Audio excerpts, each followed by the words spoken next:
Magandang umaga po. Good morning to all sa mga magulang, sa mga ginikanan, or sa parents, or sa lahat. Ako'y isang magulang.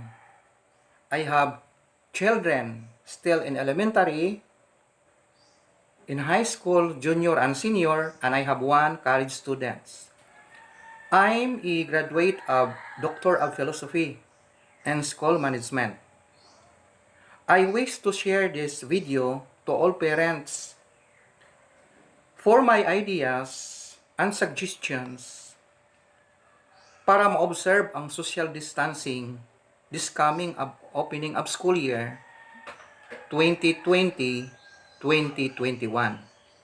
This is my suggestion only because I'm not an authority of DepEd. Bilang isang magulang at may karanasan sa educational management po.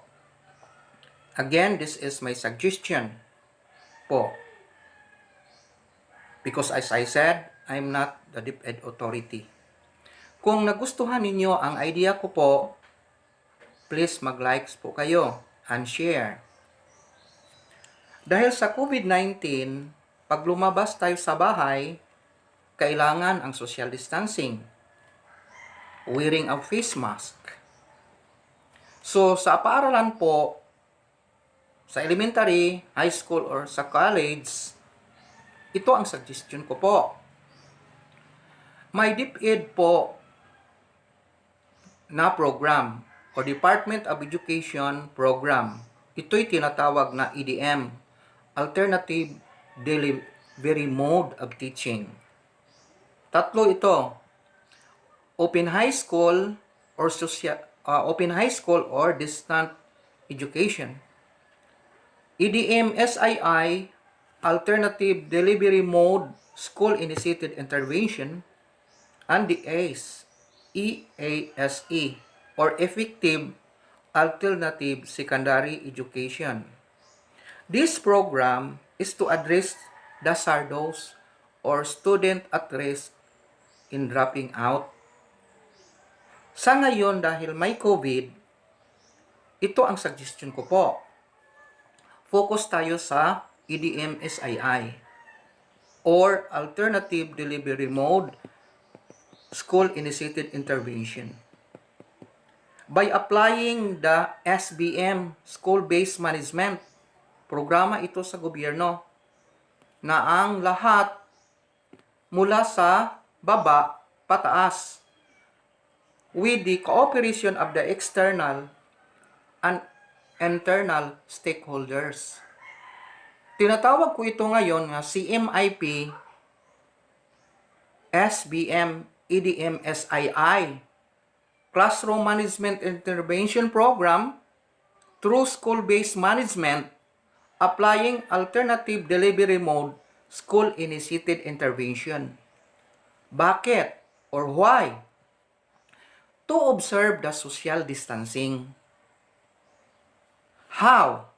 Example, noon sa isang seksyon, 60 students. Tingnan niyo, 60 students. Jump pack ang isang room yon. Marami. So, the 60 students noon in one section to be divided by 4. Bakit to be divided by 4? Because there are 4 weeks. There are 4 weeks in a 1 month. So, yung isang section noon, to be divided by 4, ang resulta 15. Yung 15 students, ang pumasok lang every week. So that the next week of the month, another 15. And the third week of the month, another 15. And the last week of the month, another 15 groups. So, all of them, the 60 students, able to have a face-to-face to their teacher for 1 week.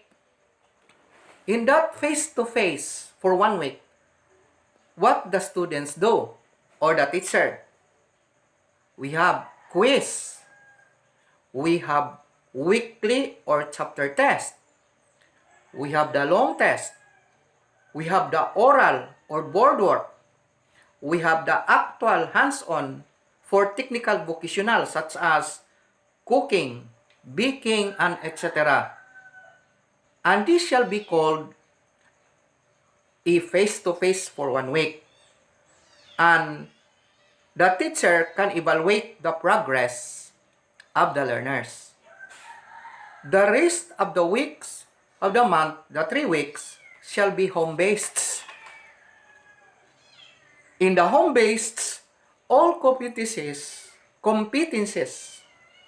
shall be given to the students by the subject teacher based on the budget of work of that particular month. Giving the students the references, the textbooks, and others in their home base for 3 weeks, they can do many things in connections of the competencies or the lessons of that particular month.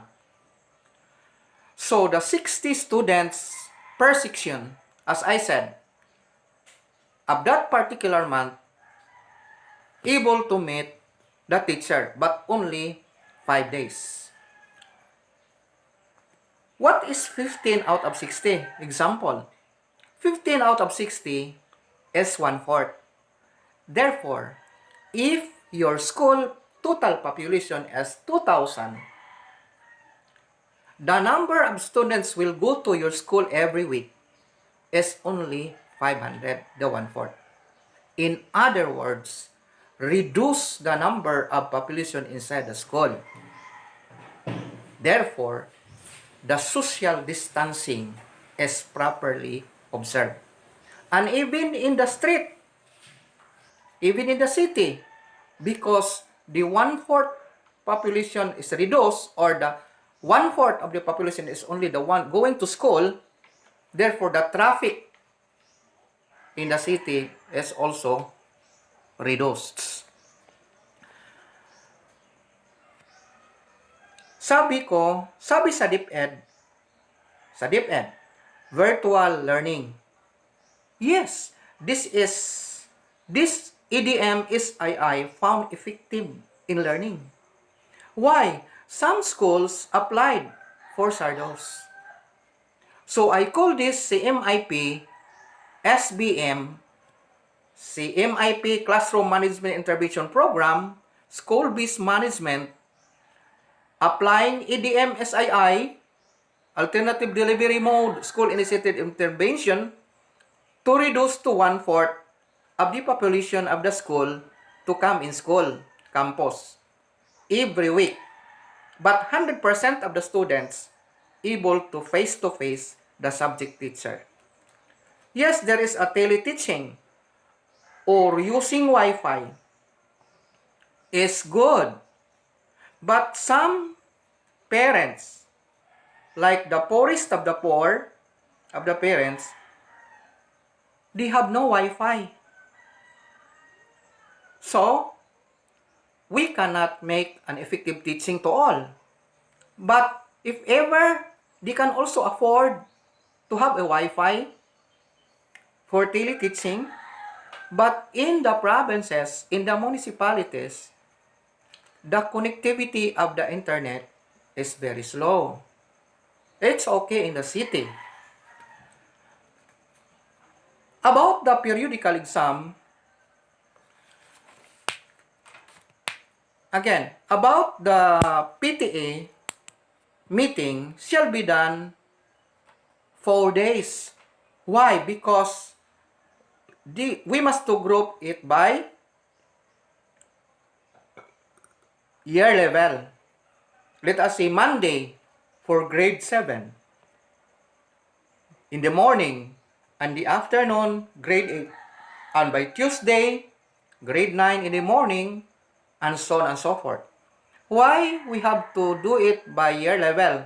To reduce also the population inside the school so that the social distancing shall be properly addressed. About the periodical test to be done, it will be scheduled in 4 days. Why? Because they are grouped by 15. So therefore, let us say Monday, the group of 15, the second Tuesday, another 15, Wednesday, another 15, Thursday, another 15, and Friday is the evaluation of grades by the subject teacher. So, my dearest parents, we are now in COVID-19. We are on crisis. So, this suggestion, the so-called alternative delivery mode, school-initiated intervention, wherein only 5 days face-to-face and the 15 days or 16 days of the month shall be home-based, I think very effective, so that the social distancing will be observed. For the elementary, this is also applicable. Why? Even kinder. Let's go to the kinder. The topic or the competencies for the kinder in a 1 month will be brought in the home or in the house by the parents. Only 5 days face-to-face by the pupils, by kinder. The 3 weeks shall be in the home. I'm pretty sure that all of the parents now graduates in high school. So, the lesson to be taught in the kinder, kaya yon sa mga parents. Sila ang mag-guide sa bahay sa kanilang mga anak na kinder or grade 1. Dahil mayroong 5 days in a 1 month a face-to-face by their teacher na ang teacher na ang mag-follow up. So the role of the parents now is very important. Let us be united, let's cooperate with each other dahil sa ating sitwasyon ngayon. Anyway, after the COVID, if this will be solved already, we'll be going back or returning back to the true normal. How about the college? In college also, this is applicable.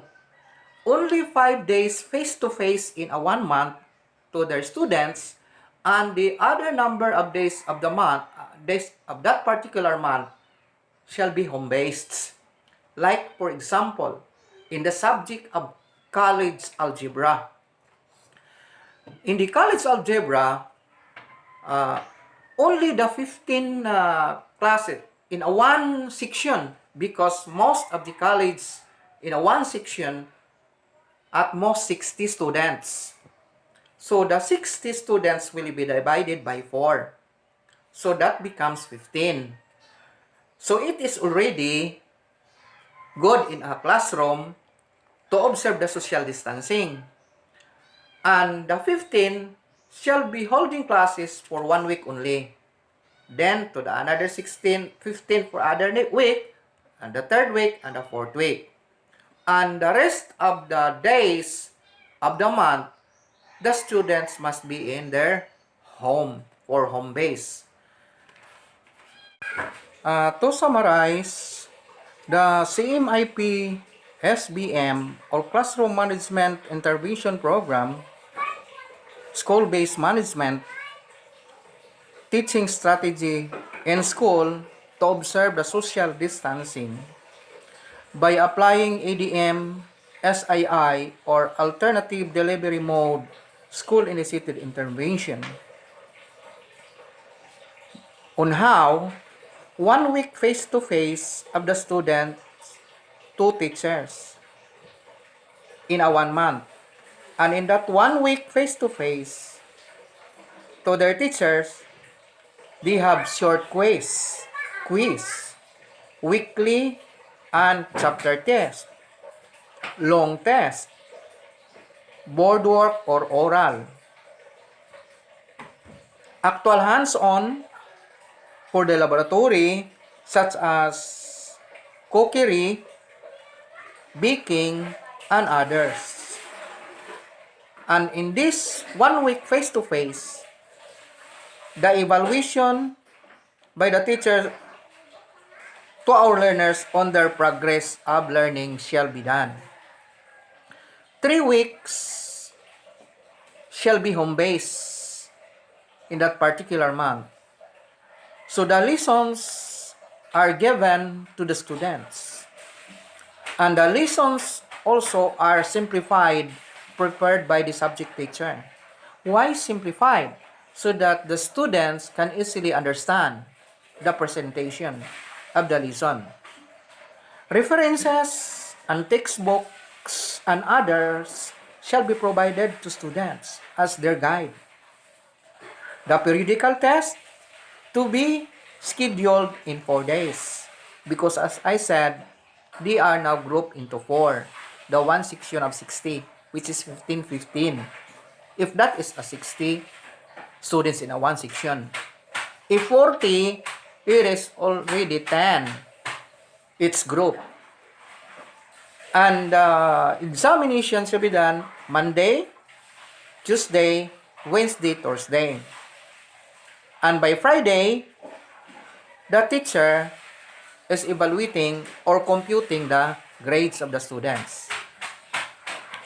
The PTE meeting, as I said, also by year level to reduce the number of population that will be coming inside the school campus so that the social distancing shall be observed. So, that is applicable for the high school. But I think it is also applicable in elementary and in college, as I said. Because for the kinder, let us say they have 40 students in one section. And the only will go to school every week is 10 for face-to-face. And 3 weeks will be home-based. The lessons to be given by the kinder could be understood by the parents because most of the parents are graduates in the elementary, graduates in high school. By the guide of the student, by the subject teacher to the parents for close coordination and cooperation between parents and the teacher, the competencies to be taught to our kinder will be given smoothly. For the college, the same. 1 week face-to-face, 3 weeks home-based. What is 1 week out of 1 month? That's 1/4. And that's enough for students to learn on hands-on with the guidance of the subject or expert teacher. Look in schooling marine engineering. Out of 4 years, to become a marine engineer, 3 years in schooling, and 1 year apprentice. So that's 1/4. So 1/4 in actual hands-on, that is 1 week out of 4 weeks in a month is enough. The number of school days for home base are considered attendance of the students. Therefore, in a 1 month, if the number of school days is 21 days, then 21 days po ang attendance nila, hindi 5 days. So as I said, my dear parents, this is only my suggestion being a parent and being an educational management major in my doctoral. So if you like, if you agree, my suggestion that only 5 days in a month is a face-to-face for our students to observe the social distancing in this time of crisis. Mag-likes po kayo sa video ko. Maraming salamat po.